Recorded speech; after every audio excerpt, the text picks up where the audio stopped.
আত্মাকে পবিত্র করার জন্য।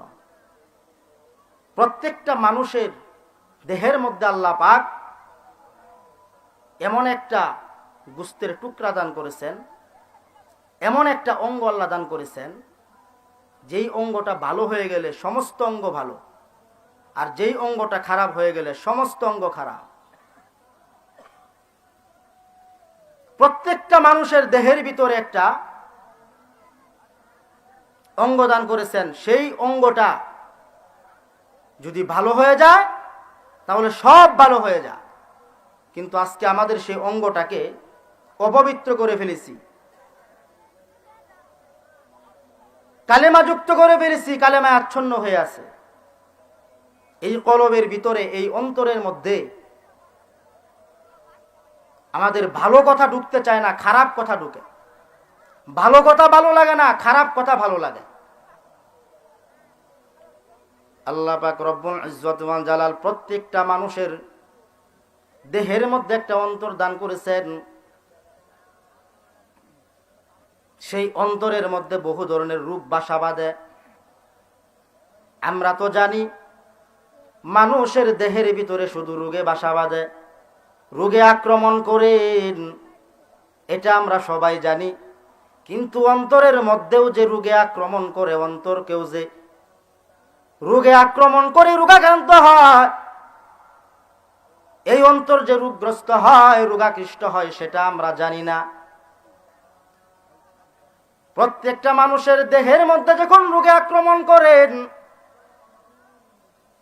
এই শারীরিক রোগের চিকিৎসা করার জন্য শারীরিক ডাক্তারের পরামর্শ গ্রহণ করতে হয়।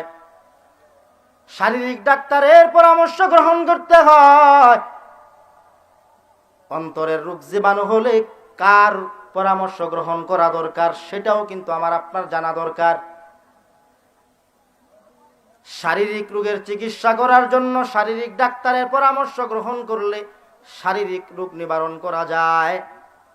অন্তরের মধ্যে যে রোগাক্রান্ত হয়, অন্তর যে রোগাক্রান্ত হয়, অন্তরের মধ্যে যে রোগ বাসা বাঁধে, এই অন্তরের রোগ জীবাণু দূরীকরণ করার জন্য রুহানি ডাক্তারের প্রয়োজন হয়। রুহানি ডাক্তারের পরামর্শ গ্রহণ করতে হয়। আর সেই রুহানি ডাক্তার হলো হযরত উলামায়ে কেরাম। সকলে একবার সুবহানাল্লাহ বলি জোরে সোরে। রুহানি ডাক্তারের প্রয়োজন হয় এই রুহের চিকিৎসা করার জন্য। তবিবে রুহ, রুহের ডাক্তারের হাজত হয়। রুহের ডাক্তার দ্বারা রুহানি চিকিৎসা করা লাগে। আর প্রত্যেকটা মানুষের ভিতরে একটা কলব আল্লাহ পাক দান করেছেন, গোস্তের টুকরা দান করেছেন।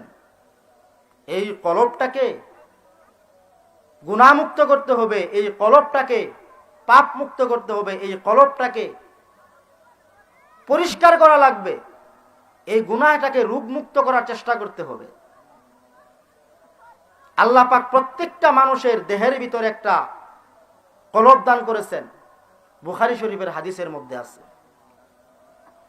আলা ইন্না ফিল জাসাদি মুদগাহ ইযা সালুহাত সালুহাল জাসাদু কুল্লু ওয়া ইযা ফাসাদাত ফাসাদাল জাসাদু কুল্লু আলা ওয়া হিয়াল কলব। আল্লাহ পাক রব্বুল ইজ্জত ওয়া জালাল খুদায়ে বেহুত মেহেরবান প্রত্যেকটা মানুষের দেহের মধ্যে একটা